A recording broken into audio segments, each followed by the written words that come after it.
Quand je vois des entrepreneurs qui sont à fond, je leur foutrais une grande baffe. Ouais, ok. Réveille-toi, prends de la hauteur, stop, arrête-toi. À un moment donné, quand tu es sur ton vélo, tu pédales à fond, tu vois pas le virage arriver des fois. À l'armée, moi j'avais tendance à courir en tant qu'officier. Et puis un jour, un instructeur m'a dit Gueugnin, un officier qui court, c'est un officier qui est mort. Admettons, c'est un dirigeant qui n'a pas ce temps pour respirer. Tu dis à une personne qui est dans le jeu complet, Ouais, qui est dans le jeu complet. Qu'est-ce que tu dirais à cette personne sans la connaître qui te permettrait de retrouver du temps et un petit peu le contrôle de tes semaines? première chose, t'appelles tes plus gros clients. Tu leur expliques la situation. Ouais. Et un secret entre nous deux, que ça reste entre nous, hein, mais toujours. Trop à penser, trop à faire, si tout reste dans votre tête, c'est l'épuisement. Alors bienvenue dans Process Advantage, l'émission qui donne la parole à des experts et des entrepreneurs qui ont installé des processus pour développer leur entreprise. Pour soutenir l'émission, pensez à laisser un avis honnête. C'est ce qui m'aide le plus à m'améliorer et à me faire connaître. Et si vous souhaitez sortir des opérations de votre entreprise, alors tout commence par la structure de votre information. En 2000 chrono, vous pouvez obtenir la checklist des conseils partagés par mon invité du jour et la possibilité de dialoguer de manière interactive avec les épisodes passés et à venir. Tout est gratuit. Plus d'informations sur organisology.com. Le lien est dans la description. C'est parti. Sylvain, ça me fait vraiment plaisir d'être là aujourd'hui avec toi. Ben, moi aussi. On s'est mis d'accord sur un angle que je trouve intéressant qui est planifier l'imprévisible. Je trouve c'est super parce que moi j'ai pas mal d'entrepreneurs qui me disent mais moi j'ai des activités avec des demandes en tout genre, il y a beaucoup d'imprévisibles et puis on peut pas le planifier. On va pas parler de est-ce que l'organisation c'est bien ou pas parce que en buvant le café avec toi avant, j'ai bien vu qu'en fait pour toi c'était très important d'être structuré et puis tu as vraiment compris l'avantage d'avoir des process, surtout quand on se développe et qu'on a de plus en plus de personnes et qu'on veut de moins en moins être dans l'opérationnel. Mais c'est plutôt, aujourd'hui, j'ai envie de comprendre avec toi la mécanique opérationnelle qui permet en fait d'avoir d'un côté du planifié et ensuite comment tu gères de l'imprévisible là-dedans avec tes équipes. L'idée de mes épisodes, c'est de pouvoir donner des idées, des perspectives et deux, trois peut-être actions à tester pour les dirigeants qui nous écoutent aujourd'hui sur ce podcast. Est-ce que c'est OK pour toi ce premier cadre? C'est parfait. Nickel. Allons-y. Sylvain Roch, tu es directeur général de V Fils SA, entreprise genevoise fondée en 1873. Tu représentes la 7e génération. À la barre, sous ton pilotage, l'entreprise a décroché le 2e prix SVC Genève 2023. Tu as mis en circulation le premier camion d'assainissement 100% électrique au monde. C'est fou ça. Aujourd'hui, la moitié de tes clients pourraient t'appeler, ou t'appeler pas forcément toi, mais en tout cas ta boîte à 2h du matin parce qu'il y a une canalisation qui déborde. Et l'autre moitié, t'as confié des contrats d'entretien pluriannuels avec des tournées planifiées à la semaine. Tu as 120 collaborateurs, 80 véhicules et le but c'est de comprendre comment tu fais coexister planifié et l'imprévisible au quotidien. Ok, parfait. Commence par un moment précis où tu t'es dit aujourd'hui mon organisation n'est plus forcément adaptée ou l'organisation de ma boîte n'est plus forcément adaptée, il faut que je change. Tu m'as parlé que tu travaillais beaucoup par palier. Ça remonte à peut-être 2018, peut-être 2017, peut-être même avant. Amène-nous dans un moment où tu te dis ok, il faut que je change quelque chose en termes de structure, d'organisation, de manière de faire au quotidien. En fait, je me rends compte qu'on fait des paliers tous les 2 ans avec le développement du groupe. Mon fil rouge, c'est mon agenda. Ok. Quand je vois que j'ai plus le temps pour réfléchir, prendre le temps d'avoir de la réflexion, là, je me dis, il faut qu'on passe un palier. Ou il faut qu'on revoie un peu la structure. Aujourd'hui, je regardais mon agenda depuis les 2 derniers mois et les mois prochains, je me dis, ok, là, on arrive à un niveau où j'ai peut-être trop accumulé, j'ai plus le temps de réflexion. Et du coup, voilà, il faut que je trouve une solution pour justement emmener les nouvelles personnes qui sont avec nous, pouvoir plus leur déléguer. Donc vraiment, moi, c'est mon agenda. Ok. Si je vois que mon agenda... Ce que j'avais fait au début, quand je suis allé dans la boîte, j'ai dit, voilà, il me faut mon lundi après-midi et mon vendredi. Je suis au bureau, Dispo. mais dispo, je suis au bureau, mais par contre, pour la réflexion. Donc le lundi, on sait de toute façon qu'il y a eu des soucis le week-end, donc ça me permettait de réfléchir, réagir aux soucis qu'il y avait. Et le vendredi, je prenais tous les magazines que je recevais durant la semaine et je les lisais. Et ça me mettait des réflexions pour la suite. Donc à un moment donné, si j'arrive plus à faire ça, je dis ok, je fais un pas en arrière, qu'est-ce que je peux déléguer? Et là, justement, aujourd'hui, concrètement, ton agenda, il ressemble à quoi? T'as plus ces lundis et vendredis parce que tu es dans une phase où tu passes à un nouveau palier ou... Ouais, c'est ça. Ouais. C'est ça. Parce qu'aujourd'hui, on a pu engager les chargés de communication, On a pu engager une personne qui s'occupe des achats, etc., etc. On a commencé vraiment à encore passer à un nouveau palier. Donc, et puis ces gens-là, on doit quand même les suivre, les accompagner. J'ai mis en place un style un peu de parrainage, un parrain qui les suit, qui les aide, tu vois. Mais moi, je suis toujours un peu derrière à discuter avec eux pour qu'ils aient la même vision et le même vocabulaire que nous. Ouais. Et du coup, tu vois, voilà, on arrive, on monte, ça monte, ça monte.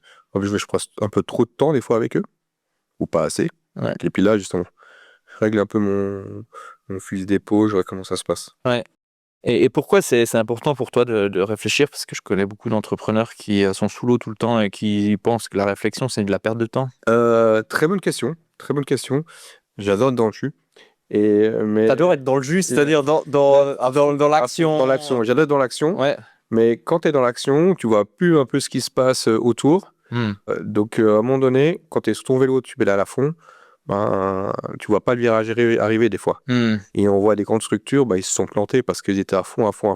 Ou les entrepreneurs qui sont à fond, mais ils voient pas quel concurrent qui arrive par le côté. Donc, moi, souvent, quand je parle avec des collaborateurs ou même des entrepreneurs qui sont à fond, je leur dis, prenez du recul. Même si vous êtes à fond aujourd'hui, vous pouvez prendre au moins 1 heure dans la semaine pour pouvoir respirer. Pouvoir juste, ok, je me pose, qu'est-ce qui se passe, qu'est-ce qu'on fait, qu'est-ce que font les autres. Donc il faut, et pour moi c'est hyper important de prendre cette hauteur.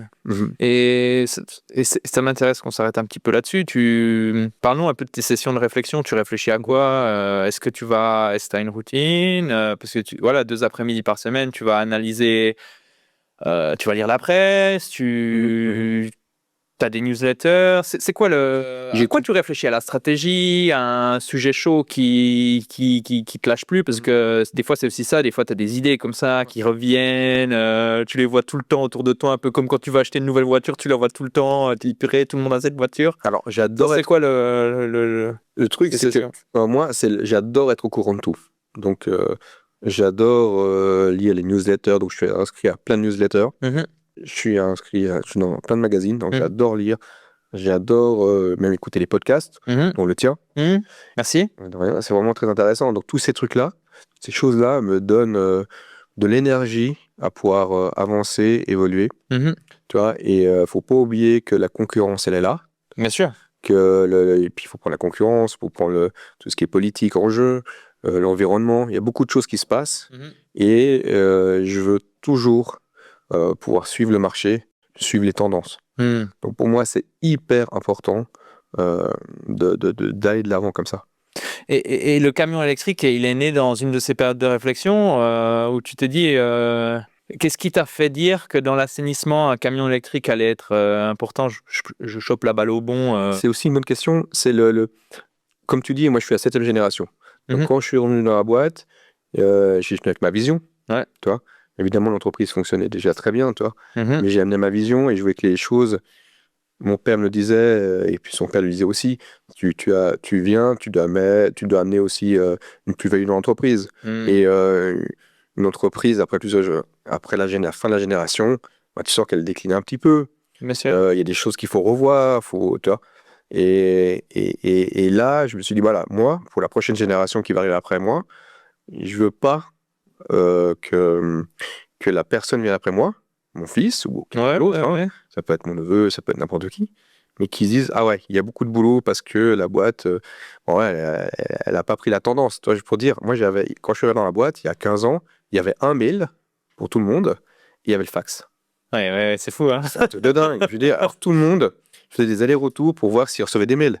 Donc la secrétaire imprimait les mails de tout le monde. Ouais. Donc tu vois, ça c'est des trucs, ça va pas. Et du coup, moi, j'ai toujours une vision d'aller un peu plus loin que les autres. Ouais. Alors, des fois, peut-être le côté trop entrepreneur, me dire, on essaye, on fonce, on verra bien si ça fonctionne. J'ai une idée. Des fois, ça passe, des fois, ça passe pas. Et être trop dans l'innovation, certaines personnes, des fois, ça peut faire mal. Mais je me suis dit, le camion électrique, et j'en parlais avec nos fournisseurs depuis que j'étais arrivé dans la boîte, j'ai dit, on voit qu'il y a des camions électriques dans d'autres métiers, dans d'autres secteurs. Et nous, c'est important pour le centre-ville de Genève de proposer quelque chose. Tu vois. Et donc j'ai dit, quand ils m'ont proposé le camion électrique, juste avant, il m'a proposé une camionnette. Ton fournisseur? Mon fournisseur, parce que je lui en parlais depuis des années. Je disais, okay. il faut y aller. Pencher sur le sujet. Il s'est penché sur le sujet et tout, c'est une grosse boîte. Et déjà, quand il a dit, OK, on fait déjà une camionnette électrique, je dis, OK, on fonce.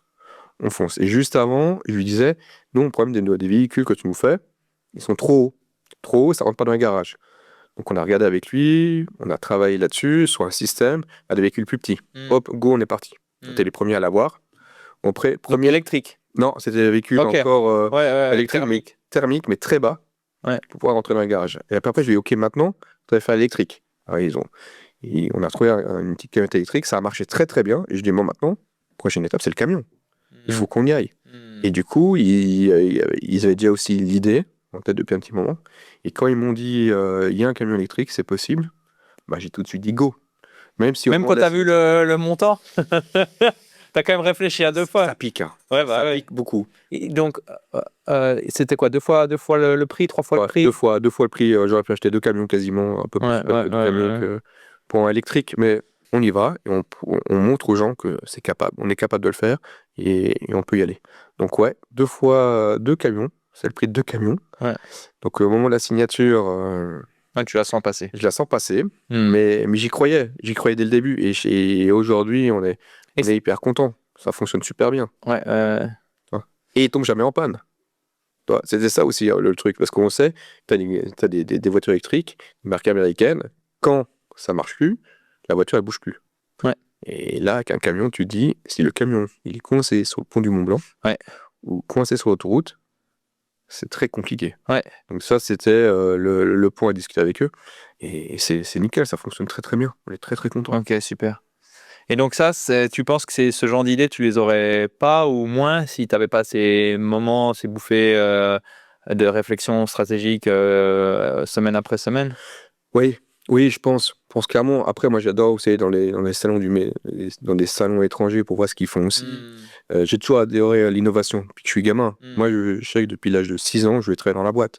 Donc, mon père, il m'avait montré une petite caméra qui avait la localisation. J'ai dit, c'est génial, l'innovation. Donc, et en plus, je suis la 7e génération, donc il ne faut pas que tout se casse. Je ne dois pas tout casser. Donc, être toujours précurseur, toujours aller de l'avant, amener les choses. Pour moi, c'est aussi hyper important. Et des fois courir. C'est aussi le moment où quand je vais courir ou quand j'ai un peu de temps libre pour moi, là, il y a plein d'idées qui viennent. Alors, notre CEO, des fois, il est un peu en panique parce que il doit gérer. Il doit gérer mes idées. C'est le but du CEO. Hein. C'est le but du CEO. C'est de calmer le patron. Quoi. C'est de canaliser ou cadrer ou réfléchir avec lui. Cadrer, réfléchir. S'il n'arrive pas à faire ça...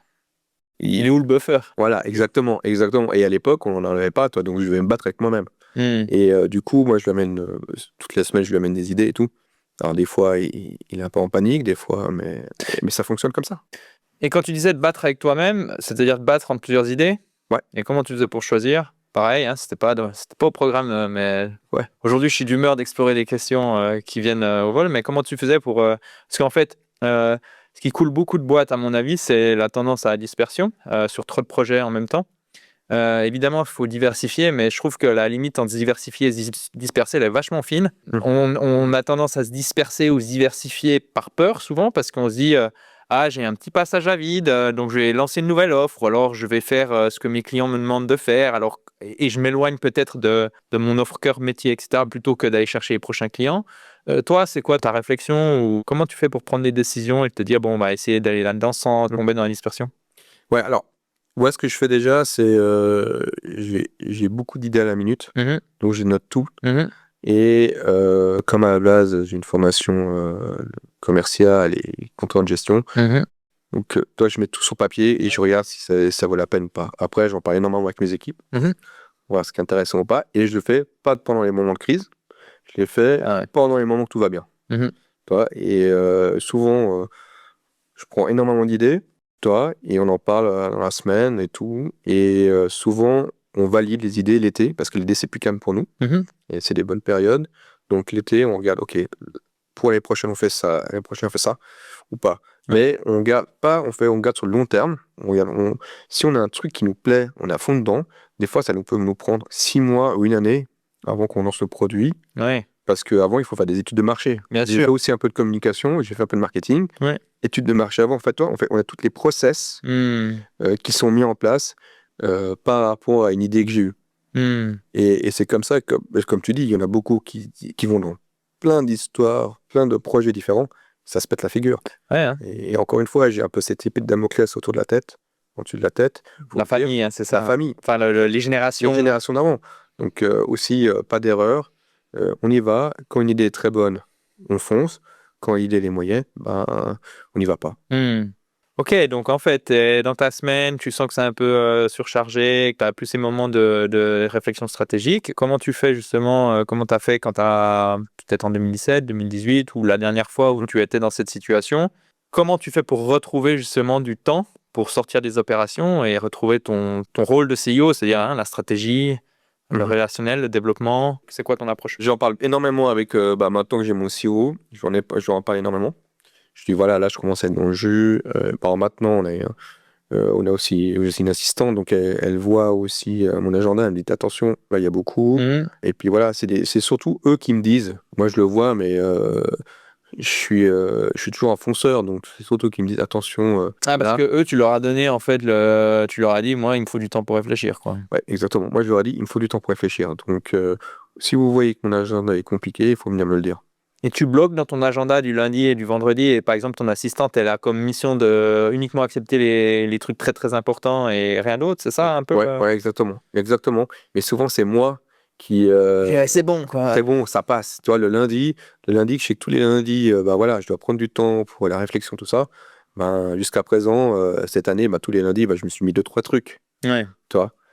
Ouais. Mais voilà. Mais après, ça fait partie du jeu. De l'entrepreneur, aussi des autres collaborateurs, de pouvoir me challenger, me dire attendez, attention, là il y a trop, etc. C'est comme ça, mais c'est surtout mon équipe qui me dit faites gaffe. Et puis après, moi je le vois. Après, tu le ressens. Je le ressens, mais je le ressens, tu vois. Là, ces derniers temps, là, on a énormément de trucs. Ouais. Et je le ressens que je suis un peu moins dans la réflexion. Ouais. Et après, j'avais beaucoup d'idées aussi en vacances. Donc j'essaye maintenant de me mettre mon cerveau sous off quand je suis en vacances. Tu vois. Et tu fais comment?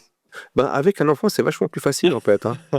On en parlait tout à l'heure, c'est vraiment différent. Hein. Ouais. C'est vraiment différent. Et du coup, voilà, et il faut prendre. Ouais, il faut être. Ça va, franchement, ça va. Et justement, avoir un enfant, je pense, on n'a plus la même vision.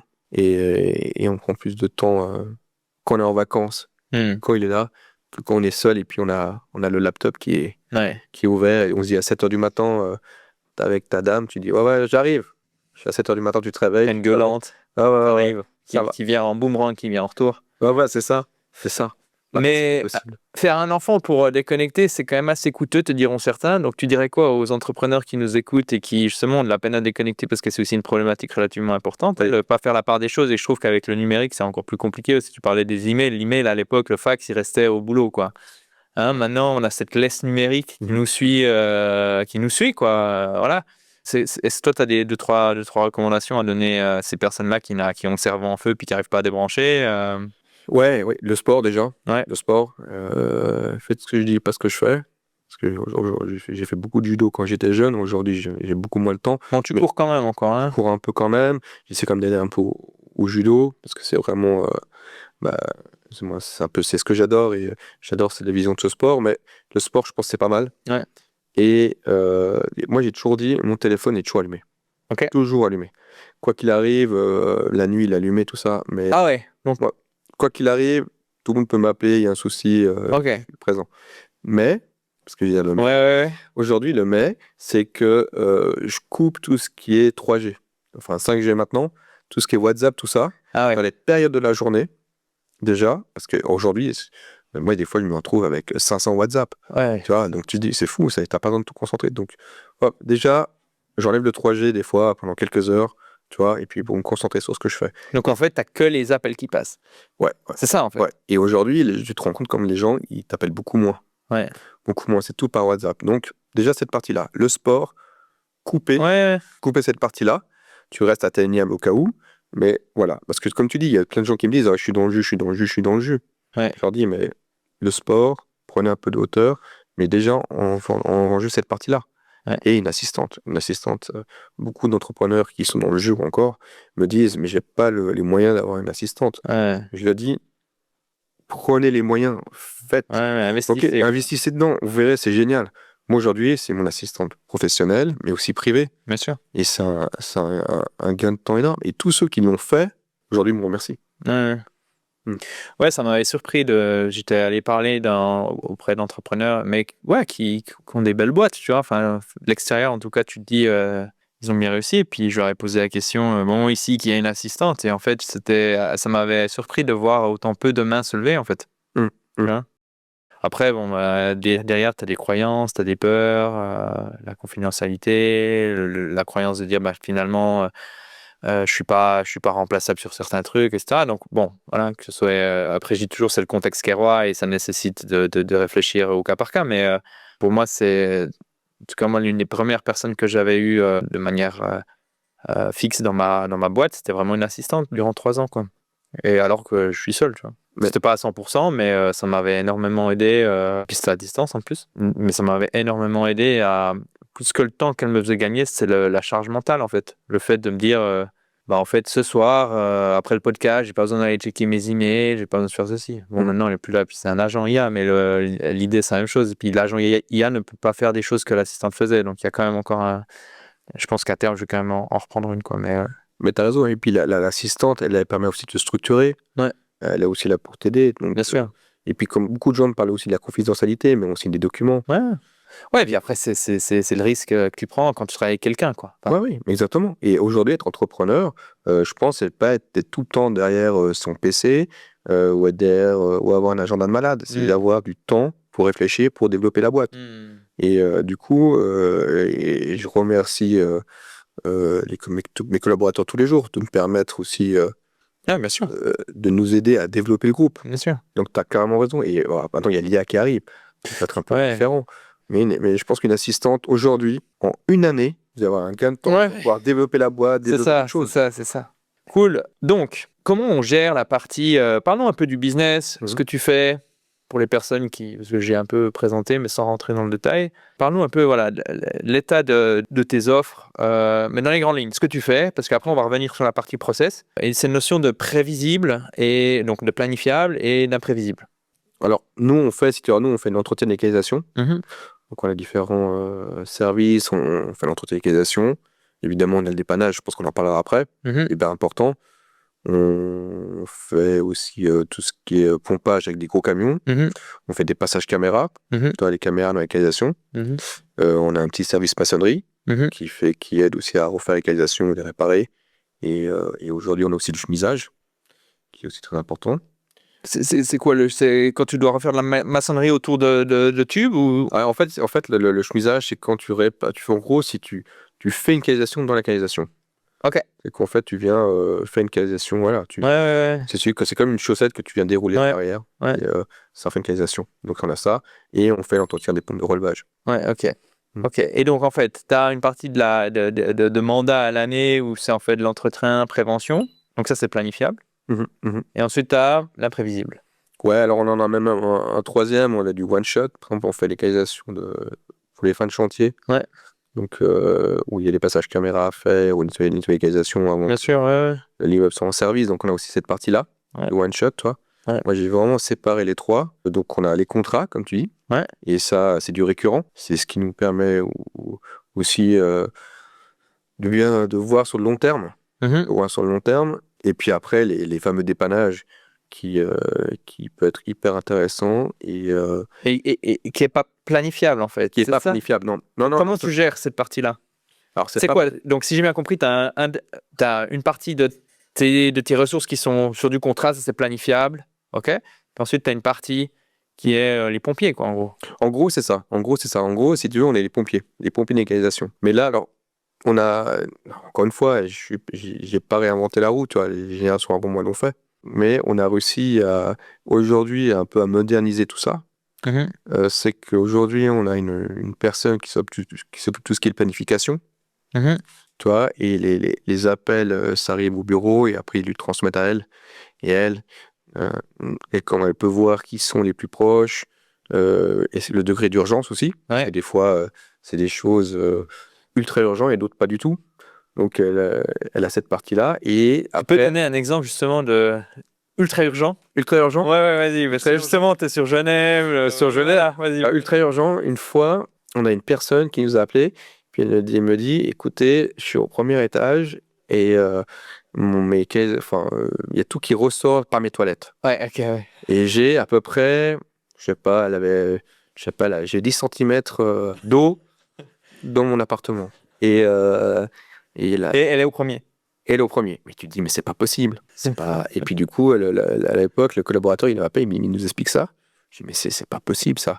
Puis en fait, du coup, on envoie une équipe, tu vois. On se dit, on essaie de lui dire, c'est pas vraiment possible. Ça doit être un petit truc physiquement, non. Enfin, et du coup, on envoie une petite équipe, tu vois. Et on dit, moi, je dis au technicien, donc le responsable des équipes, je dis, allez voir quand même sur place parce que il faut que quelqu'un nous aille parce que y a un truc que je comprends pas. Voilà. Et en fait, elle avait ça discrètement dans son appartement. La personne était partie en fait en vacances, elle n'est pas revenue, il y a eu un bouchon en dessous. Puis en fait, depuis quelques temps, ça débordait. Et du coup, elle est arrivée chez elle et il y a tout qui flottait. Ah putain. Catastrophique. Ouais, ok. Donc, tu vois, Ça, c'est... Et on a eu ça. Et puis après, on a eu l'inverse. On a eu une personne qui nous dit, ouais, ça refoule chez moi, c'est hallucinant. Envoyez-moi un camion. Et on lui dit, non, mais un camion, il faut qu'on vienne voir. On envoie une équipe de dépannage qui vient analyser si vous voulez, mais on peut pas. Et puis en fait, elle voulait pas, on envoie le camion. Et puis effectivement, il n'y avait pas grand-chose. Je trouve ça intéressant ce que tu dis. Je te demandais des exemples parce que entre ce que des gens considèrent urgent et ce que toi tu considères urgent, il y a vraiment un monde des fois. Complètement. C'est pour les gens. Nous, on voit. C'est comme les pompiers ou la police. Eux, on voit ça tous les jours. Donc la vision de l'urgence n'est pas la même. Donc c'est pour ça que on n'a pas d'IA aujourd'hui qui prend les appels. Personne qui discute avec l'interlocuteur, avec le client pour savoir ce qui se passe. Et puis si à un moment donné elle comprend ça va plus, elle peut passer au responsable, au technicien qui lui connaît un peu mieux le métier et puis qui peut poser peut-être des questions un peu plus pointues. Mais effectivement, parce que des fois, on a eu déjà une fois, à 3h du matin, la personne appelle, ouais, mon évier, il fait du bruit. Tu vois. Donc là, non, enfin voilà. Tu vois. Mais les boules caisses. Mais des boules caisses, ouais. Non, mais là, on veut dire, on peut intervenir. Et puis du coup, parce que le soir, si tu veux, on a un service, on travaille avec une société téléphonique qui envoie des SMS au service dépannage et puis c'est eux qui vont sur le terrain. Mais à ce moment-là, la personne doit quand même appeler le client, donc le dépanneur appelle le client pour savoir avant de partir. Avant de partir, tu vois. Pas aller foncer et arriver sur un truc qui peut être réglé le lendemain. Donc tu as cette personne qui centralise et donc en fait elle a en fait un peu comme le 144 ou les urgences, elle reprend les appels, elle regarde si ça peut être plutôt fait dans le futur ou si c'est vraiment urgent, et puis si c'est urgent elle va dispatcher ces cas à des gens qui sont en attente. Ils font quoi? Comment tu fais pour gérer en fait ces gens? Parce que bon, les pompiers ils s'entraînent, ils se forment, tu vois, tout ça. Est-ce que c'est un peu est-ce qu'on est un peu sur du même modèle, c'est-à-dire que les gens qui partent pour du dépannage vont peut-être faire la mécanique aussi pour que tu les occupes durant le temps mort? Comment ça se passe? Non, c'est une bonne question. Eux, ils font des entretiens. Ok. Ils font des entretiens de qualisation.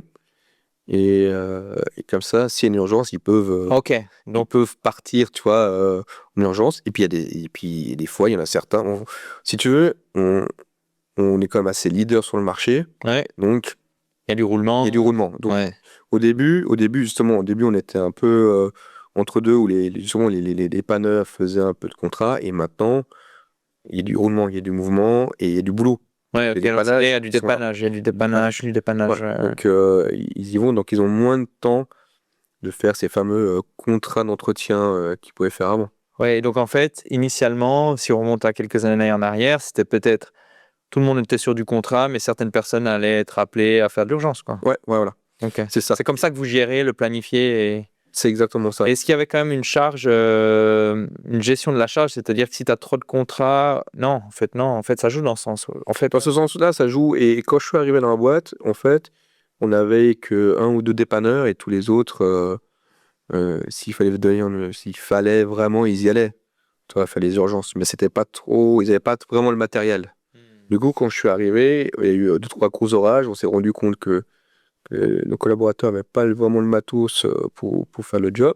Donc, pour faire du dépannage, c'est Pour ça? faire du dépannage. C'est vraiment différent, quoi. C'est vraiment différent. En plus, quand tu dois déboucher une canalisation ou quand il y a une grosse inondation, c'est pas le même matériel. Ouais, parce que l'inondation, je dois d'abord enlever l'eau, quoi. Hein, exactement, c'est ça.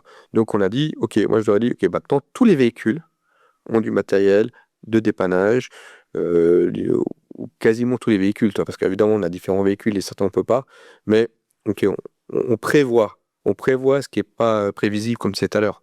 C'est que, en cas d'orage, nous, en fait, c'est pas l'orage, c'est comme un feu. Si ça commence l'eau, elle commence à monter chez le voisin, elle va pas commencer gentiment à monter chez toi. Elle va venir en même temps. Ouais. T'as de la physique là derrière, quoi. C'est la physique, c'est que quand ça commence à partir en sucette, c'est pour tout le monde. Donc là, à un moment donné, il faut que tout le monde ait le matériel.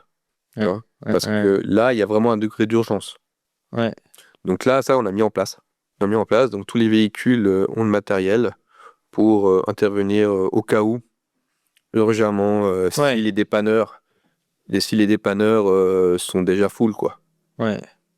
Donc en gros, si je devais résumer un peu, tu as un centre de triage où tu tries le degré d'urgence. Ce que tu as aussi dans une entreprise de développement où tu as des bugs, en fait, c'est le même concept.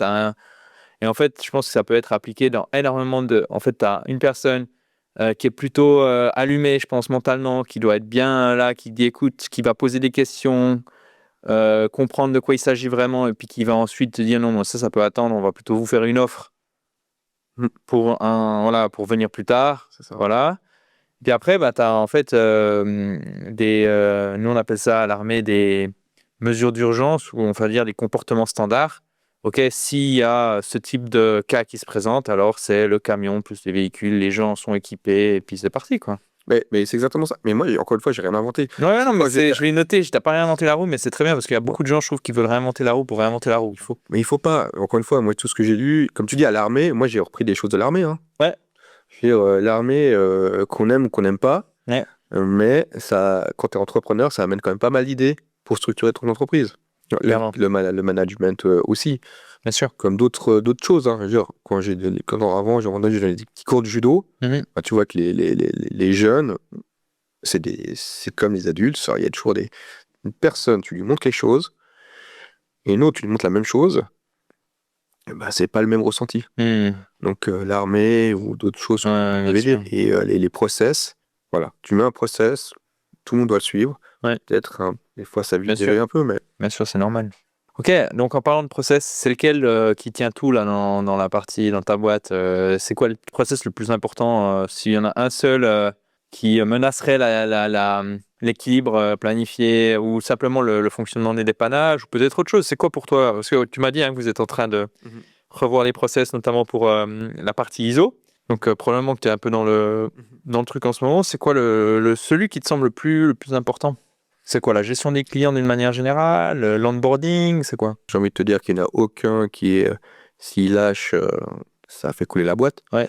Mais en réfléchissant bien, je pense que c'est vraiment tout ce qui est dépannage, tu vois, tout ce qui est organisation des équipes. Si ce process tombe, ça peut être hyper compliqué pour nous. Et il s'appelle comment ce process? Vous lui avez donné un nom? C'est quoi le process dispatch? Organisation des équipes? Organisation des équipes.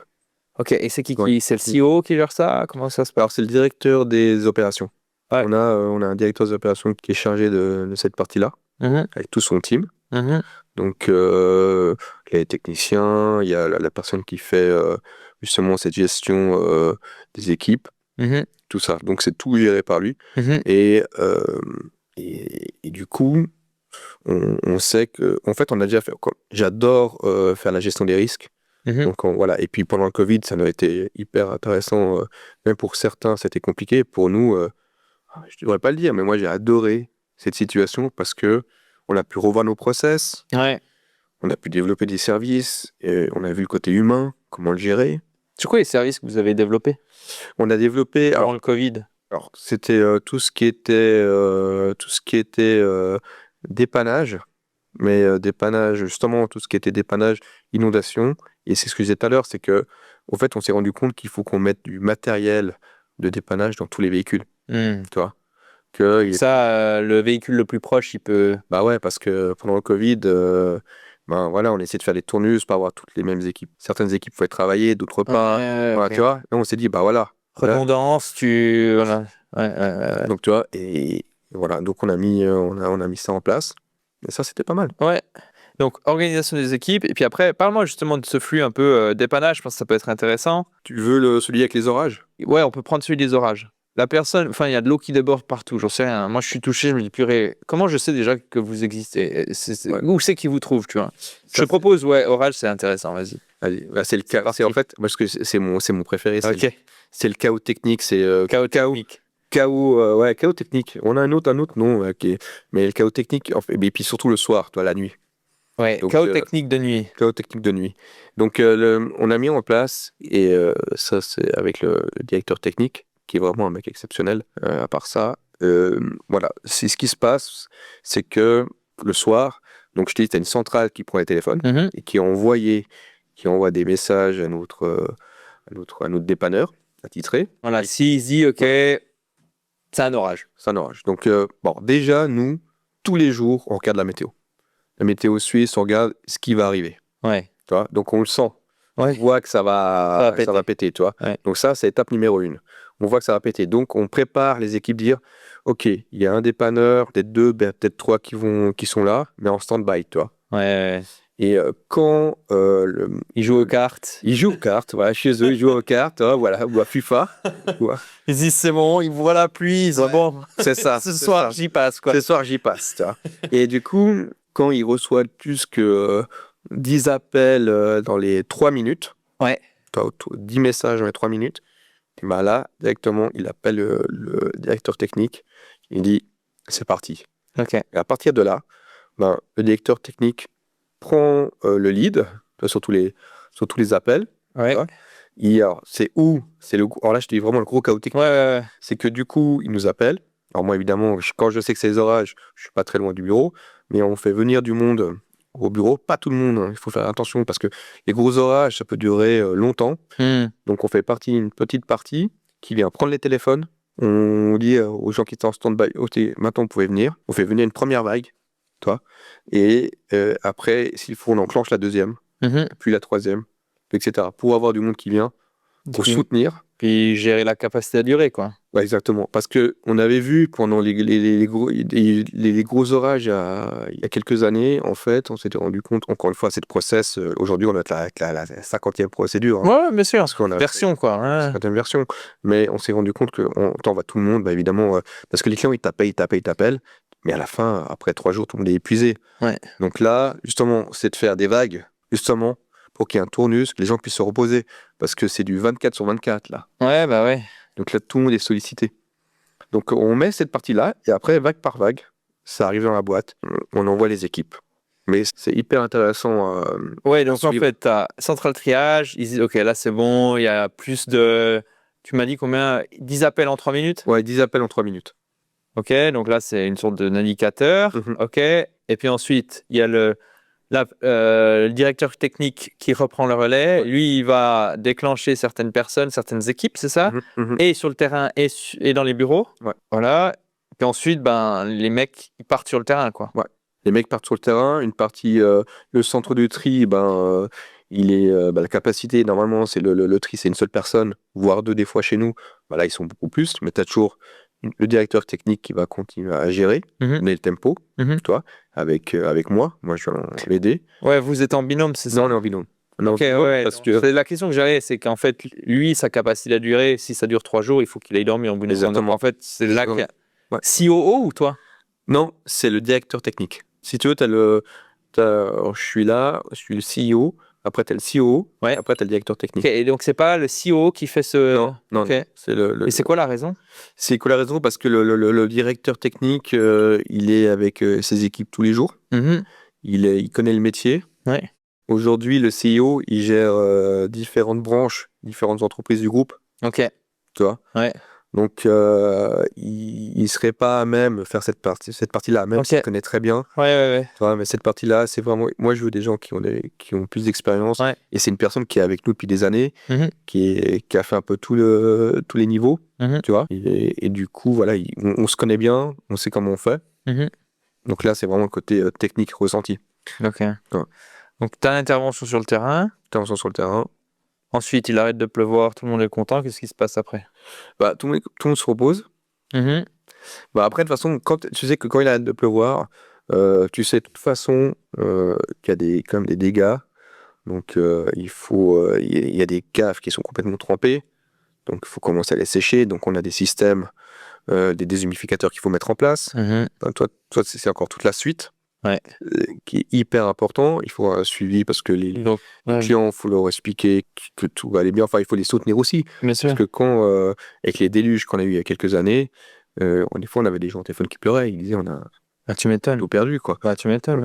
Et puis, du coup, voilà. Mais donc, cette intervention, il y a des offres qui sont faites ou pas du tout? C'est genre une assurance qui prend... Alors, tu travailles comment? C'est les assurances? Alors nous, on passe pas par les assurances. Alors, pour cette partie-là, parce que là, il faut se dire que c'est encore une fois dans l'urgence ou dans l'émotionnel. Bien sûr. Donc on leur dit combien ça va coûter, on leur envoie les devis, et puis c'est tout de suite validé par le client. Souvent, il regarde même pas les devis, il dit allez-y, venez. Enlevez-moi ce taux. Enlevez-moi ces taux, et ensuite, après, c'est à eux de faire le nécessaire pour avec les assurances, tu vois. Okay. Des fois, certains même, on les aide s'il faut, parce que certains, ils comprennent pas comment... Et cette partie-là, de faire une offre, ça part avant le déclenchement même où tu as un orage qui arrive et l'eau qui sort? Là, c'est intervention. Là, c'est intervention. Et c'est qui vous paye? Bah, c'est eux. Voilà. J'imagine qu'il y a cette notion d'urgence, mais il n'y a pas d'offre qui est faite, mais il y a un service qui est fait. Alors, alors ça, encore une fois, c'est encore un des cas extrêmes. Et dans l'ensemble, j'imagine que ça joue. Dans l'ensemble, ça joue parce que souvent, ils savent combien ils connaissent nos tarifs, toi. Mais c'est clair que quand tu as un camion qui est envoyé pendant 4 heures pour un pompage, et on ne savait pas, on ne pouvait pas savoir. Mais franchement, quand il y a ces gros orages, ils sont contents on les a sauvés. Toi, quand ils nous voient et quand on vient, ils nous disent venez tout de suite. Alors, dans 5 minutes, alors pour eux, c'est dramatique, c'est comme si c'était dans 5 heures. Bien sûr. Et après, une fois qu'on est arrivé, ils sont tellement contents. Que voilà, ils payent et puis ils regardent avec les assurances derrière. Donc il y a l'intervention, ensuite il y a le suivi, comment vous l'appelez? C'est comme tu dis, des humidifications dans les caves, suivi de situation, quoi. Suivi de situation, ouais. Et puis ensuite, qu'est-ce qui se passe? Bon, il y a la facturation, quoi. Après, il y a la facturation où ça part sous facturation, ou ça part parce que souvent il y a des dégâts derrière. D'autres dégâts, peut-être des canalisations concassées. Des choses comme ça. Donc là, à ce moment-là, il y a un technicien qui va voir sur place, qui peut aller faire des devis. Avec la partie maçonnerie. La partie maçonnerie, etc., etc. On est encore assez bien... c'est assez bien organisé. Mais voilà, après, on en a vu tellement des orages. Ah oui, mais ça fait depuis 1873. Plus de 150 ans. 150 ans. Donc j'imagine que ça, c'est quand même une affaire qui tourne, quoi. Et après, justement, comment les gens ils savent qui appeler? C'est une question que j'avais, parce que moi, si ça m'arrive, je pense que je vais aller sur Google Maps ou Google ou je sais rien. C'est comme ça que les gens vous trouvent ou... Oui, alors sur Google, en fait, du coup, moi, je voulais de toute façon, justement, parce qu'on était connus. Parce que 150 ans, on est connus, mais les gens ne savent pas exactement, et encore aujourd'hui, je pense qu'ils ne savent pas tout à fait ce qu'on fait. Bien sûr, et puis même pour des nouvelles personnes qui arrivent, voilà, tu vois. Exactement. Du coup, on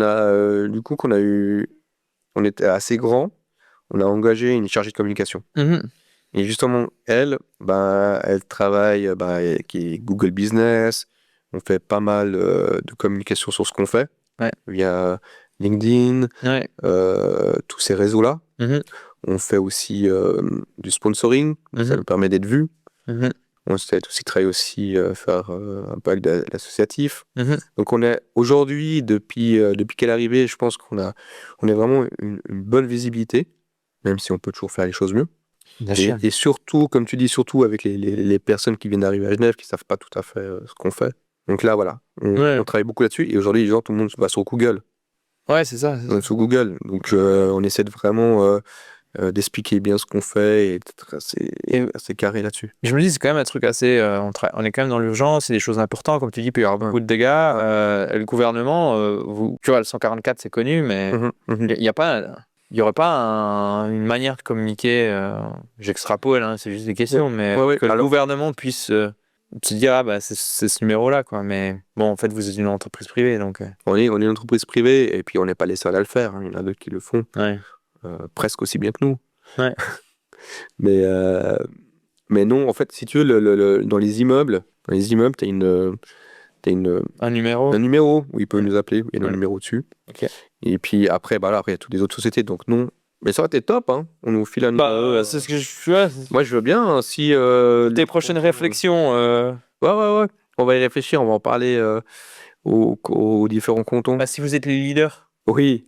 tu vois ce que je veux dire? Ouais. Et puis que vous avez le camion électrique, vous avez gagné votre prix SVC, etc. Je trouve que c'est intéressant. On va en parler. Enfin, voilà. En note. Très intéressant cette partie-là. Est-ce qu'il y a d'autres éléments qui te semblent importants à comprendre quand on essaye de planifier des trucs urgents que tu n'aurais pas forcément... Parce que c'est souvent un peu... Tu sais, il y a beaucoup de gens qui disent « Ah, mais moi, je ne peux pas avancer sur mes projets de fond parce qu'il y a des trucs urgents qui viennent. » Mais moi, je dis « Les trucs urgents, fait partie de la vie, quoi. Tu sais pas quand c'est que ça va arriver, mais ça va arriver, quoi. » Je pense que l'urgent, quand tu es entrepreneur, c'est gérer l'urgence. En fait, tu es entrepreneur, tu dois gérer l'urgence. Tu as ta société, il y a toujours des choses. Et les gens qui partent, les mauvaises nouvelles, les gens malades, le client pas content. Donc, comment tu fais, toi, pour conserver du temps? Alors oui, tu vas me dire qu'il y a des relais, mais est-ce qu'il y a des choses qui te semblent évidentes pour toi ou que tu as pu tester? Des choses qui ont bien fonctionné pour toi? Ouais. Et deux choses. Alors, mon père m'a toujours dit, m'a toujours fait comprendre qu'il fallait anticiper les choses. Toi, toujours anticiper. Et un secret entre nous deux, parce que je pense que ça reste entre nous, hein, mais toujours avoir un plan B. Ouais. Moi, c'est ce que je dis à mon team, c'est toujours avoir un plan B. Et il faut avoir tous les scénarios possibles. Quand il y a eu le Covid, mon bureau, j'ai fait plein de scénarios différents. Ouais. Plein de scénarios différents. Parce qu'on ne sait jamais ce qui peut arriver. Et il faut anticiper. Et le rôle d'un entrepreneur, aujourd'hui, c'est anticiper. On est dans l'urgence, oui, mais il faut anticiper ces urgences. Et voilà, nous, on voit avec les dépannages, on voit avec d'autres choses, quand les gens, des fois, nous appellent, voilà, préparer. Ouais. Et comment tu anticipes l'IA, là? Ah, ben... Je trouve ça intéressant. Ouais. Parce que tous les entrepreneurs à qui je parle... Il y en a des qui sont heureux, d'autres excités, d'autres où ils se disent bon, ça va être chaud pour moi, ça dépend un peu de l'activité. Mais toi, dans ton activité, comment tu anticipes ce sujet, cette vague, hein? Moi, je la considère comme une vague. D'autres disent que ça va se calmer, moi je pense pas, mais c'est très personnel et je suis pas devin. Mais moi, je la considère comme une vague qui va changer énormément de choses. Toi, tu l'anticipes comment? Pour moi, je pense qu'elle va tout changer. Elle va vraiment tout changer. On ne peut pas l'arrêter. Elle est là. C'est la technologie. C'est la technologie qui est là et il faut faire avec. Ouais. Et comme tu dis, il y a certains entrepreneurs, ils disent non, mais moi, j'en veux pas, jamais chez moi. Juste, c'est la mort de ton entreprise si tu penses comme ça. Ouais. Aujourd'hui, elle est là. Tes concurrents vont l'utiliser, donc tu fais avec. Aujourd'hui, on a des caméras où tu peux mettre de l'IA dedans pour nous aider à voir les défauts de la localisation. Ouais. Et j'entends certains qui disent non, mais on va pas l'utiliser parce que nos collaborateurs ils vont plus de travail. Je suis désolé, c'est pas du tout ça. Ouais. C'est l'opérateur, il sera toujours derrière son écran et c'est un aide. Il faut utiliser ça comme aide. Ouais. C'est une béquille, si on veut. Ouais. Et dans différents métiers, ça sera ça aussi. Les avocats, ça sera aussi, je pense que ça sera pareil. Notre chargée de communication, elle l'utilise maintenant tout le temps. Tu vois, c'est une aide. Et dans notre métier, justement, l'IA nous permettra, aujourd'hui c'est les caméras, aujourd'hui pour une telle localisation, ça va aussi nous aider de mieux faire notre travail. Tu vois, ça va pas enlever du personnel. Un peu les radiologues, non? Tu me parles de cette caméra, mais les radiologues se font aussi aider avec l'IA maintenant. Enfin, je sais pas si c'est le cas en Suisse, mais je pense... Si. Je sens, en fait, pour... voilà. Et puis on parle de l'IA aujourd'hui, mais il y avait déjà l'IA à l'époque, enfin, je veux dire. Ouais. Donc quand on est sur notre fichier Excel... Il y a aussi les formules et tout ça, ça fait partie du jeu.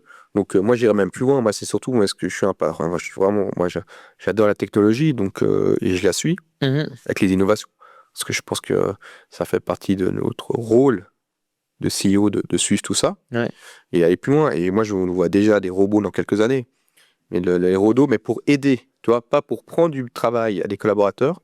Et pour aider, pour porter des charges lourdes. Ouais, un exosquelette. Ou un exosquelette. Il y a des choses comme ça. J'ai vu des trucs comme ça. Hein, ouais, moi j'ai vu, c'est extraordinaire. Sur ces chantiers de maçonnerie, les trucs. Ouais, j'ai vu. Pour nos maçons. Ça rendrait aussi super sexy le métier. Enfin, plus sexy, je trouve, le métier. Plus sexy que le métier. Parce qu'aujourd'hui, notre métier est vraiment à une mauvaise pub, tu vois. Ouais. Mais c'est un métier hyper intéressant. Et là, la technologie, l'innovation permet d'amener un peu plus les jeunes. Ouais, c'est ça. Là-dedans, tu vois. Parce que quand tu étais jeune, tu jouais avec ton camion grue. Bah voilà, mais t'as jamais vu travailler en maçonnerie. Il y en a plein qui travaillent dans les bureaux maintenant. Tout le monde a joué avec son camion grue. Moi, je vois avec mon gamin, il est ultra chaud. Hein. Bah ouais. Toutes les machines de chantier, tout ça, c'est... Bah c'est ça. Moi, j'ai essayé aussi de lui donner des petits camions et tout pour lui avec le logo de la boîte, discrètement. Ça commence tôt. Ça commence tôt. Non, mais oui, mais c'est ça. Et il faut innover. Il faut pas avoir peur, je pense. Faut être conscient de ce que l'IA va apporter ou des métiers vont peut-être disparaître. Bien sûr, ouais. Mais et c'est là qu'il faut faire tous les jours la remise en question, tous les jours, et voir ce qui arrive. Anticipons ces choses-là. Je discutais avec Adrien Lamage, qui est le CEO de Swiss Translate. Lui, pareil, tu vois, il est dans un autre domaine encore. Hein. C'est tout ce qui est traduction, tout ça. On parlait de ce sujet. Il m'a dit la même chose. Il m'a dit, dans mes collaborateurs, j'avais des personnes qui n'étaient pas forcément... qui veulent pas travailler avec l'IA. C'est des traducteurs qui travaillent depuis des décennies. Voilà. Mais il m'a dit, ça va être compliqué parce qu'en fait, c'est là. C'est le même discours. C'est là, quoi. Donc, en fait, lui, il s'est adapté. Il propose des formations pour aider justement les traducteurs de certaines entreprises à utiliser l'IA pour faire une partie de leur travail, quoi. Ouais. Et forcément, à l'interne, ça soulève des doutes. Mais en fait, si t'embrasses pas le changement, résister contre le changement, je pense, c'est l'une des pires approches, quoi. Ouais. C'est la stratégie de l'autruche. C'est exactement ça, la stratégie de l'autruche. Mais effectivement, on m'a envoyé un texte en allemand, une centaine de pages. Ouais. À l'époque, j'aurais appelé le traducteur et je lui ai dit, bah voilà, et puis ça lui aurait pris une semaine. Ouais. Là, j'ai mis dans le système, hop, en 5 minutes, c'était fait. Par contre, j'ai demandé au traducteur de vérifier Bien sûr. que c'était bien traduit. Ouais, puis tu as encore besoin de l'apostille, tu as besoin de la validation. La validation, tout ça, tu vois. Donc, oui, tu as raison. Il faut l'accompagner et c'est joliment dit, ouais. Mais c'est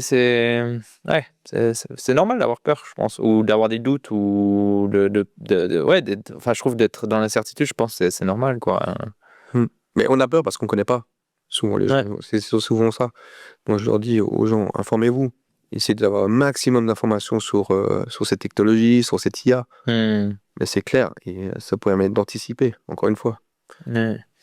Et il y a d'autres choses que tu anticipes dans les prochaines années des gros mouvements, comme tu sais, ces changements, ces lames de fond. Moi, je vois l'énergie, coût de l'énergie, tout ça. Je pense qu'on est parti pour continuer de monter. Donc après, je sais pas si toi, le camion électrique, c'était une réponse à ça. Mais est-ce que tu as des autres choses comme ça qui te semblent évidentes L'eau va coûter de plus en plus cher, je pense.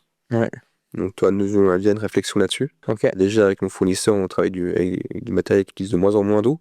Mais il faut quand même de l'eau pour nettoyer les canalisations. Bien sûr, ouais. Donc, l'eau, moi, je pense que ça va être un gros challenge, un gros enjeu pour le futur. Un gros enjeu. Je suis allé au Canada l'année dernière et eux, ils ont des grosses bennes où ils récupèrent les eaux de pluie. Tu vois. Ouais. Donc, nous, c'est ce qu'on fait pas encore parce qu'on n'a pas la capacité. Mais ça, je pense que dans le futur, parce qu'aujourd'hui, on utilise des hydrantes, tu vois. Ouais. Donc là, je pense qu'il y a peut-être un travail à faire là-dessus. Et les véhicules électriques. Ouais. Parce qu'aujourd'hui, effectivement, avec les panneaux solaires, ça le recharge. Nous, en une nuit, il est rechargé et il travaille la journée. Donc, et on sait que le coût de l'énergie va augmenter. On voit ce qui se passe avec l'essence en ce moment. Donc ça, c'est des gros enjeux. Et un autre enjeu qui est hyper important, nous, c'est le management. Parce que les gens qu'on manage aujourd'hui sont pas les mêmes que demain. Et aujourd'hui, les gens, souvent, nos ouvriers travaillent à 100%. Et on sait que demain, ils travailleront sûrement à 80, voire 70%, voire moins. Donc là, il faut quand même qu'on commence à réfléchir comment les intégrer dans d'autres boîtes. Ouais, et puis au niveau de la planification des équipes, tu disais que c'était un des gros processus, une partie vraiment importante. Clairement, et on voit en Angleterre. Après, il y en a qui ne travaillent plus aussi le vendredi. Mais nous, on est quand même ce service de dépannage. Donc, il faut qu'on trouve encore la bonne technique, la bonne proposition qu'on pourra faire à ces jeunes-là. Ça, tu le vois déjà? Les gens, ils demandent du 80%. Ouais, ça commence. Moi, tu as devant toi un gars qui fait partie de cette catégorie de gens où moi, quand j'étais dans mon dernier job de salarié, alors ça remonte à 2017, je travaillais à 80%. Dans un domaine où tout le monde bosse à 100%. Donc, t'étais précurseur. Ouais, ou en fait, il y avait peut-être 2-3 autres personnes qui avaient eu du 80%, mais c'était des mamans qui avaient des enfants, etc. Tu vois, mais moi, je voulais du temps, en fait, pour moi, pour ma vie. Bon, j'avoue que c'est une activité à développer, mais je pense que ouais, faut composer avec. Hein. De toute façon, si tu veux attirer des gens et les conserver. T'es obligé de composer avec. Après, nous, on a une réflexion là-dessus, se dire, ok, les mecs, ils veulent bosser à 80, 90 ou moins, ok, mais aujourd'hui, on ne peut pas encore leur proposer quelque chose d'idéal. Ouais. Donc, on fait un truc un peu bâtard, on essaie de trouver des solutions, Ouais, peut-être un jour sur deux ou quoi. Parce que c'est des collaborateurs les ouvriers sont des gens géniaux aussi et on ne veut pas les perdre, tu vois. Donc, on essaye aussi de trouver une solution pour eux qui convienne, mais pour nous aussi. Donc là-dedans, on est en pleine réflexion. Je pense que demain, peut-être qu'un camion qui est pour un team, bah, il sera peut-être pour deux demain. Ouais. Tu vois, et peut-être que les gens ils travailleront à 50%, donc il y aura un relais qui se passera. Ouais. Tu vois. Ouais.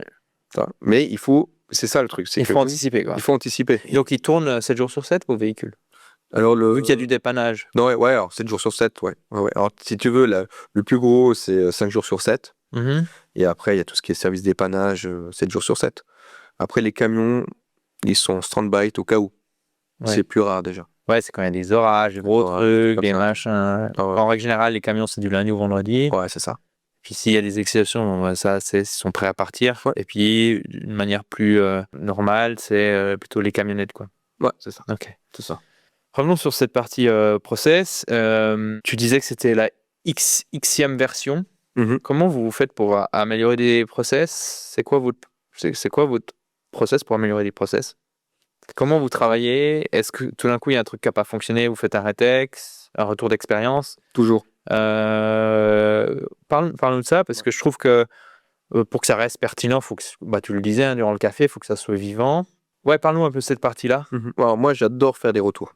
Okay. J'adore les retours et qu'on m'en fasse aussi, tu vois. Et même quand on organise un événement, on organise un événement et je leur dis à tous, ceux qui organisent, je dis, ok, maintenant, on se revoit 2 jours après. Dis-moi ce qui a fonctionné, ce qui n'a pas fonctionné. Ok. Parce que n'importe quoi, ou même n'importe quel process, il y a toujours un truc à modifier. Bien sûr. Il y a toujours quelque chose qu'on n'a pas pensé et pas anticipé.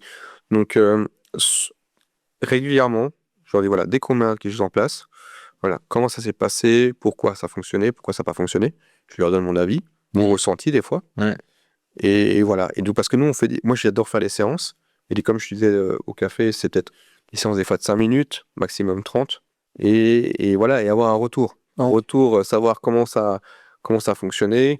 Et du coup, voilà, là, chaque orage qu'il y a eu, ce gros orage, on fait un point avec le directeur technique et des fois avec le CEO aussi. Parce que c'est au courant de tout ça. Voilà, qu'est-ce qui a fonctionné, qu'est-ce qui n'a pas fonctionné, pourquoi ça n'a pas fonctionné. Et des fois, on voit souvent que c'est l'humain, ou le client est en stress, ou l'ouvrier a eu un souci avec son véhicule. Enfin voilà, tous ces choses-là, tu vois. C'est pour ça que nous, les process, c'est pas quelque chose de figé.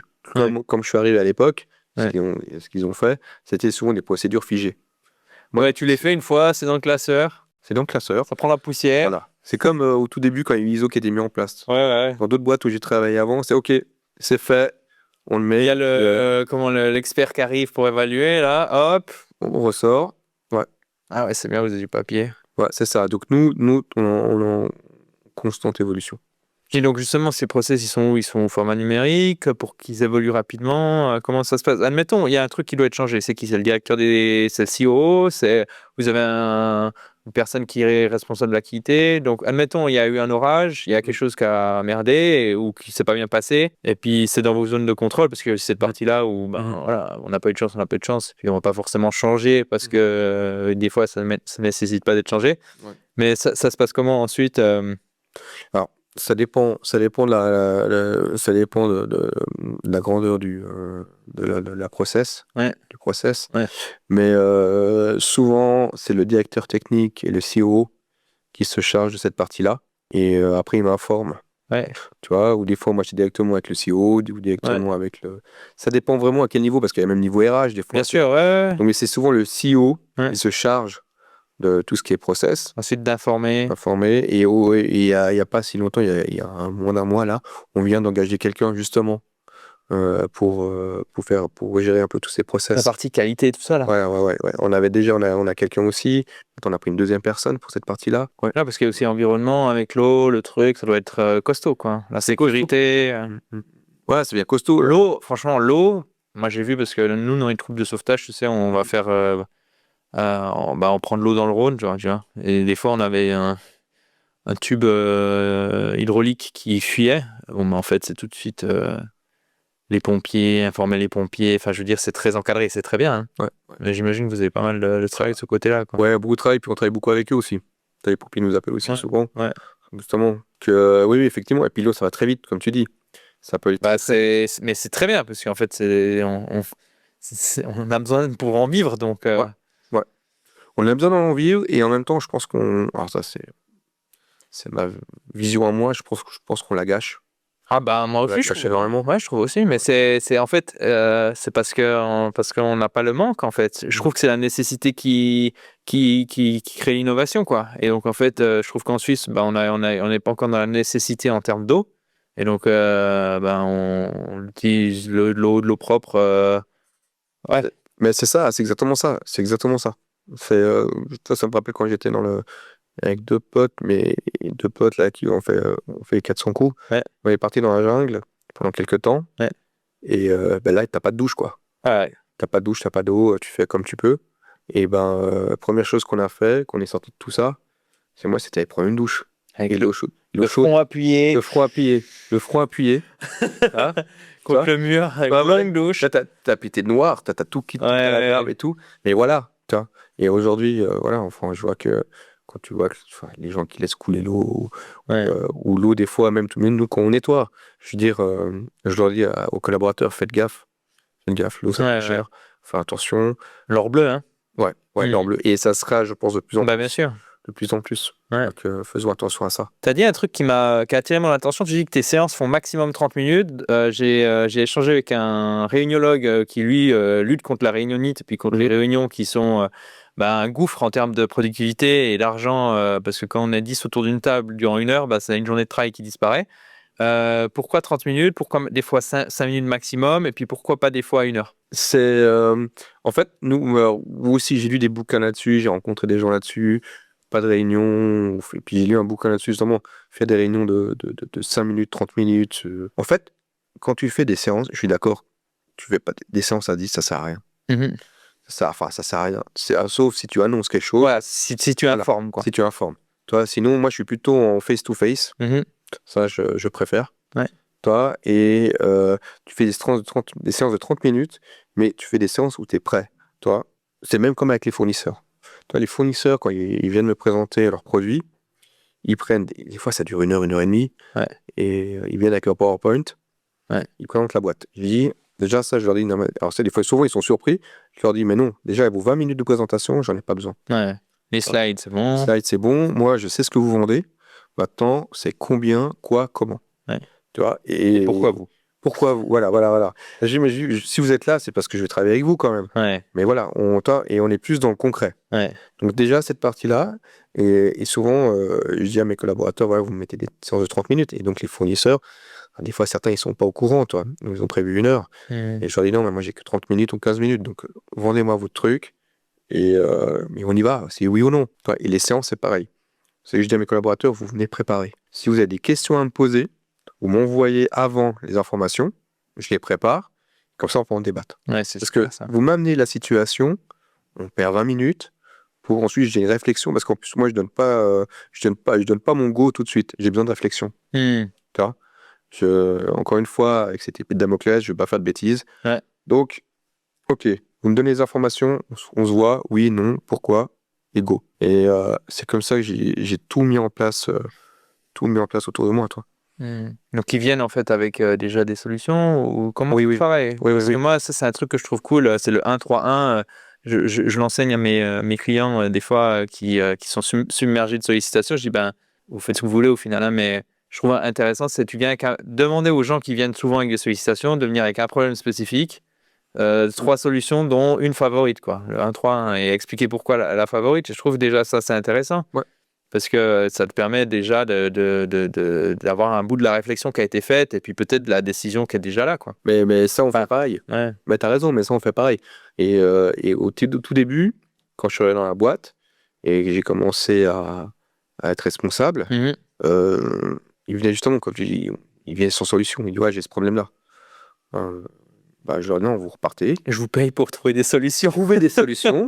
C'était pas la bonne, mais venez avec des solutions. Ouais. Et ensuite, on en discute. Ouais, puis des fois, tu as des superbes. Oui. T'es là, waouh, je n'y aurais pas pensé, quoi. Exactement, c'est ça. Moi, je leur ai dit, moi, je donne le tempo, mais je connais pas tout. Ouais. Donc, amener des informations. Et puis voilà, puis on débat. Alors, moi, j'ai l'expérience, mais voilà. Et on en débat, et on discute. Mais surtout, toujours venir avec une solution. Ceux qui viennent avec un problème, il n'y a pas de solution. Même comme tu dis, mais même s'il n'est pas bon, au moins, ils ont cherché, ils ont réfléchi, parce que c'est trop facile de venir dans mon bureau toutes les 5 minutes. Toi. Et quand vous voulez venir me voir, souvent, ils viennent me voir, c'est pas prévu. Alors, souvent, ça arrive encore maintenant. Mais on essaie vraiment de dire, voilà, si on doit se voir, on met une réunion en place, on prépare et on exécute. Ouais. Tu vois, c'est comme ça que aujourd'hui, j'arrive à gérer. Et des fois, on est 2, des fois, on est 4, des fois, on est 5. Mais on essaie vraiment d'être très peu avec les bonnes personnes, avec les bonnes personnes autour de la table. Tu vois. C'est hyper, hyper important. Et puis, à l'époque, on avait encore la collaboratrice qui prenait les notes. Tu vois. Aujourd'hui, qu'on parle de IA tout à l'heure, maintenant on met le système au milieu, il prend les notes, il fait le PV, et on le relit tous, oui, non, on y va. Parce qu'à l'époque encore, on devait se revoir pour le PV. Et comment tu fais pour suivre les actions? C'est souvent un problème. Avec les décisions qui sont suivies, ça m'intéresse de savoir, tu vois, on en parlait dans le café, mais moi, mon hypothèse, c'est que ou ma thèse, c'est que l'organisation de ta boîte, c'est le reflet de ton organisation personnelle. Et quand tu gères le CEO, le directeur des... je sais pas combien de personnes tu as en direct, mais des fois, tu vas discuter de décisions qui doivent être suivies. Comment tu fais pour suivre ces décisions? Est-ce que toi, tu as un système de suivi? Est-ce que tu relis le PV? Est-ce que tu te revois? Parle-nous un peu de cette partie-là, parce que c'est un problème qui revient assez souvent. C'est-à-dire, on prend des décisions qui ne sont pas suivies. Alors, moi, 3 mois plus tard, on est là, on avait décidé ça. Ouais, mais c'est ça. C'est ça. Alors déjà, je pense que en dessous de moi, ils sont moins de 10. À l'époque, quand j'étais technicien, je gérais des fois 30, 40 personnes, toi. En direct? En direct. Ah ouais. Toi. Mais donc là, déjà, ça m'avait déjà bien soulagé. Toi, mais 10 personnes. Après, les personnes sont un peu différentes, toi. Mais déjà ça, et des do de liste, toi. Et donc des to-do, quoi. To-do, deadline, qui fait quoi, et deadline. Et c'est ce que j'ai appris de mes anciens boulots. Et c'est mettre des deadlines. Parce que moi, j'adore les procédures. Parce que si moi aussi, j'ai pas de procédure, si j'ai pas de deadline, je suis le premier à arriver, je suis le premier à aller dans tous les sens. Si on dit, voilà, la date butoir, c'est dans une semaine. Ok, moi, je sais que voilà, j'ai une semaine, donc je prépare mon planning par rapport à ça. Et c'est ce que je leur dis. Ok, et souvent... Donc, tu as un endroit, une sorte de logiciel où tu as toutes tes différentes... Exactement, j'ai le logiciel, j'ai tout dedans. Et le quoi, t'as eu là? Le logiciel, pardon. Ouais. J'ai tout dedans, dans mon système. Et souvent, moi, je me mets... souvent, on met des choses peut-être 2 fois à 1 mois ou 2 mois, tu vois. Et on fait des séances assez régulièrement avec ces gens-là, souvent toutes les semaines. Donc, à chaque fois, je leur demande où ça en est. Tu fais un suivi. Je fais un suivi, je leur dis voilà. Et quand il y en a un qui dit j'ai pas encore fait, je dis ok, bon, la semaine prochaine, on se voit. Tu le fais. Quand c'est que tu le fais la Quand semaine est-ce que tu prochaine? le fais? Non, mais Ton agenda. Alors, ouais, c'est ça. Au moins ton agenda. Non, mais c'est ça. C'est au moins ton agenda et puis on regarde ensemble. Puis il dit oui, j'ai pas le temps. Ok, t'as pas le temps. Quand on se pose, on se refait un autre point. Pourquoi t'as pas le temps? Pourquoi t'as pas le temps? Qu'est-ce qui se passe? Est-ce que c'est trop complexe? T'as pas envie? Tu sais pas? Est-ce que quelqu'un te bombarde de jobs? Est-ce que tes collaborateurs qui sont en dessous de toi n'arrivent pas à suivre le métier, enfin suivre le boulot, et puis c'est toi qui le fais à leur place? Toi? Là, je fais un peu une analyse, parce que j'ai besoin que mes collaborateurs directs aient du temps. C'est ce que je leur dis souvent, mes collaborateurs directs doivent avoir du temps pour réfléchir à ma place, pour avoir une réflexion, parce qu'ils sont dans le cœur du métier. Puis c'est des dirigeants, donc en fait, le dirigeant, il doit aussi réfléchir. Mais oui, il doit réfléchir à pouvoir faire évoluer la boîte. Parce que... c'est bien comme culture, je trouve. D'avoir le big boss qui dit vous devez aussi avoir du temps pour réfléchir, c'est... Mais je pense que c'est hyper important. Moi, quand je vois certains, des fois, je roule leur agenda, puis je leur dis, non, Je vois leur agenda, il est full comme le mien. Et je leur dis non, c'est pas ce que je vous demande. Ouais. Donc, on doit trouver des solutions ensemble pour vous ayez du temps de réfléchir. C'est hyper important. Et tu parlais aussi des séances de 5 minutes. C'est quoi les séances de 5 minutes? C'est pour dire c'était pas bien, c'était pour féliciter. Est-ce que tu en as des séances de 5 minutes? Ouais, j'en ai. C'est quoi des petits points juste pour débloquer une ou deux décisions? Ouais, c'est ça. C'est ça. Il y a un collaborateur, on se voit une fois par semaine, 5 minutes, mais vraiment 5 minutes. Pourquoi? Parce que je sais que si c'est 8 minutes avec lui, ça va durer 1 heure. Ouais. Donc toi, ça aussi, je dis, ok, 5 minutes, parce que comme ça, c'est du concret. Ouais. Il va droit au but. C'est plutôt un peu du management, de leur dire, voilà, on va droit au but. Parce qu'il y a certains collaborateurs, ils vont tout expliquer, mais vraiment aller au fond du problème. Tu vois. C'est difficile d'avoir un esprit de synthèse, hein? Hyper compliqué. On n'est pas tous fait pareil. Et du coup, là, justement, on leur dit, voilà, non, avec vous, c'est 5 minutes. Ouais. Okay. Et puis, justement, d'autres, c'est 30 minutes. Et puis, il y en a certains, des fois, je sais que c'est 30 minutes, mais ça va dévier 45 minutes parce que je vais devoir creuser et chercher des informations. Parce que, aussi, une grosse partie que je fais au tout début de mes séances avec les directeurs, c'est savoir comment ils vont. Déjà, toi. Ça, c'est comme une des boîtes où je travaillais. C'est tout le monde disait ouais, ça va. Salut, comment ça va? Oui, ça va, ciao. Ouais. Et en fait, le mec derrière, il a peut-être des gros problèmes. Il va pas en parler parce que c'est une formule de politesse. Bien sûr, ouais. Il dit moi non. Non, moi je leur dis comment ça va, on parle de la famille, on prend vraiment 5 minutes là-dessus, tu vois. Ouais. Ok, on a parlé de ça, donc maintenant on attaque. Ouais, je pense que c'est un temps très bien investi. Ouais. Toi, et quand la suite après est plus fluide aussi. Ouais, exactement. Et ça, voilà. Donc il y a certaines personnes, il faut y chercher, et puis d'autres, en 5 minutes, tac, c'est fait et on y va et on fonce. Tu parlais donc du temps pour réfléchir. Tu le vois aussi des gens avec régularité. Je pense toujours au même moment, comme ça, t'as pas la taxe de la coordination. La taxe de la coordination, c'est aussi quelque chose que je recommande aux gens. Et c'est d'avoir toujours ces séances qui permettent de synchroniser les gens et d'avancer, de les avoir tout le temps au même moment. Comme ça, tu n'as pas de dire « Ah non, je peux pas venir là, je me déplace, etc. » Ça, c'est l'horreur. Est-ce qu'il y a d'autres éléments qui te permettent de structurer ta semaine, qui reviennent comme ça et qui te permettent de garder le contrôle sur tes semaines? Bon, tu as déjà une assistante qui fait une bonne partie du travail. Elle fait une très grosse partie du travail. Ouais, non, moi j'aime bien être dans l'ordre, être carré, tu vois. Et moi j'ai besoin de ça, de savoir que le lundi je vois telle personne, le mardi je vois lui, toi, et j'ai besoin de ça. D'autres pas, mais moi j'ai besoin de ça. Et du coup, je suis assez organisé là-dessus. Donc moi principalement c'est ça. Ok. C'est vraiment ça. Les séances, c'est vraiment pour réfléchir, l'assistante. Ouais. L'assistante et j'essaye. Non, je le fais. Et je vais manger au moins 1 fois ou 2 fois par semaine avec un collaborateur. Ah ouais? Ouais. Alors les mêmes, hein. Ça peut être le COO, ça peut être un chargé de com, enfin d'autres, toi. Passer un peu de temps avec, toi. Ouais. Je pense que c'est assez important, toi, ou boire un café. Ou boire un café, toi. Mais on parle pas de boulot. Toi. Donc boire un café au moins avec eux, discuter d'autres choses. Toi. Et des fois, là, il y a des choses qui ne t'ont pas sorti en séance. Bien sûr. Qui te le sortent.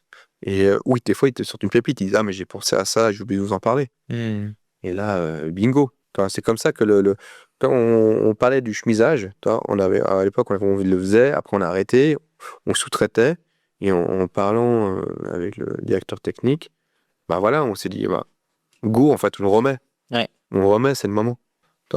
C'est cool. Des choses comme ça. D'être sur le terrain, d'avoir les senseurs, ce qu'on disait, d'aller... Et là, pour une personne qui est toujours avec nous, d'ailleurs, je vous remercie si vous êtes toujours avec nous. Merci pour votre attention. Je trouve que c'est rare nos jours. Admettons, c'est un dirigeant qui n'a pas ce temps pour respirer, qui n'a pas ce temps, mais qui ne sait pas exactement par où. Admettons, il a 10, 15, 20 personnes. Par où Après, c'est très contextuel, hein, ça va dépendre de la personne, mais qu'est-ce que tu dirais à cette personne sans la connaître? Je sais que c'est un exercice difficile, mais en te basant sur ta propre expérience, qui te permettrait de retrouver du temps et un petit peu le contrôle de tes semaines. Peut-être il y a des choses que tu as déjà dites, mais est-ce qu'il y a quelque chose comme ça, toi, qui te semblerait vraiment... peut-être quelque chose aussi que tu as cru durant longtemps être vrai et qui s'avérait faux et qui a fait que tu as changé ta pratique en termes d'organisation, parce que tu dis que tu es quelqu'un de structuré et organisé. Donc c'est quoi, tu lui dirais quoi à cette personne? Tu dis à une personne qui est dans le jeu complet, Ouais, qui est dans le jeu complet.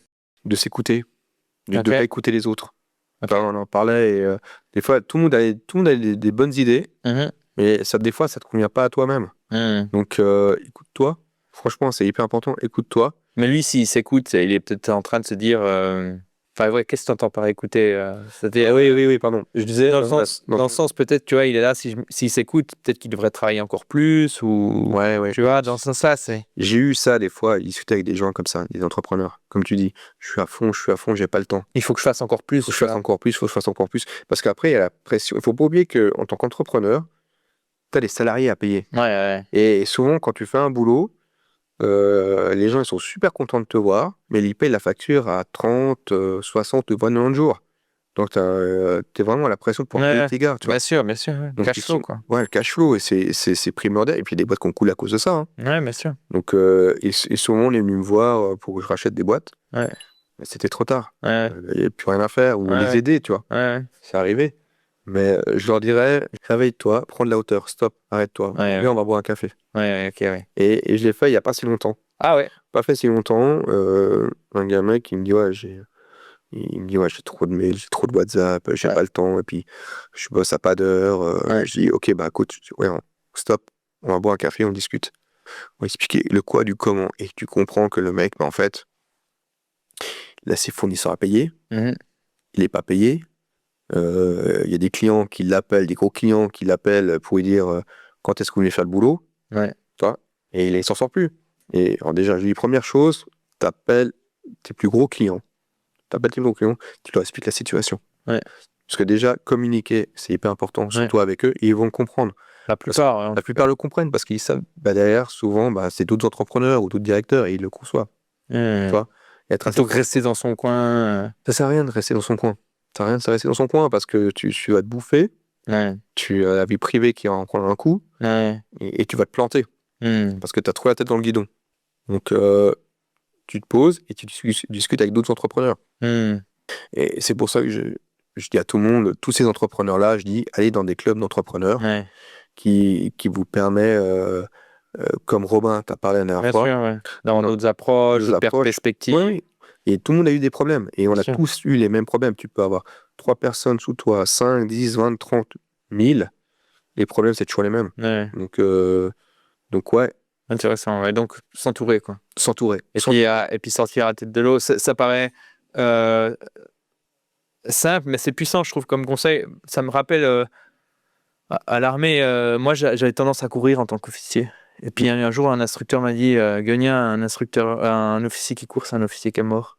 Alors, c'est l'armée suisse, on n'a pas fait la guerre, etc. Mais je trouvais l'image m'est restée. Et maintenant, moi, j'essaie vraiment de me dire, quand j'ai cette sensation que ça part en fait dans tous les sens, c'est de me poser. Ça, c'est le truc le plus simple et le plus dur à faire en même temps, parce que tout ton corps est rempli de cortisol et d'adrénaline, et il n'a qu'une envie, c'est d'agir. Et des fois, le seul truc, c'est de se poser, de se dire, OK, c'est quoi le problème? C'est quoi le périmètre du problème? C'est quoi mes options? Qu'est-ce que je dois faire en premier? Et puis c'est ce que tu as fait avec cette personne, en fait. Ouais, c'est ça. Et tu vois, pendant cette période de Covid, j'ai jamais couru autant physiquement pour se changer les idées. Parce qu'on avait des informations quasiment toutes les semaines qui changeaient. C'était affreux. C'était affreux, et j'avais 30 000 scénarios sur ma tête, sur mon bureau.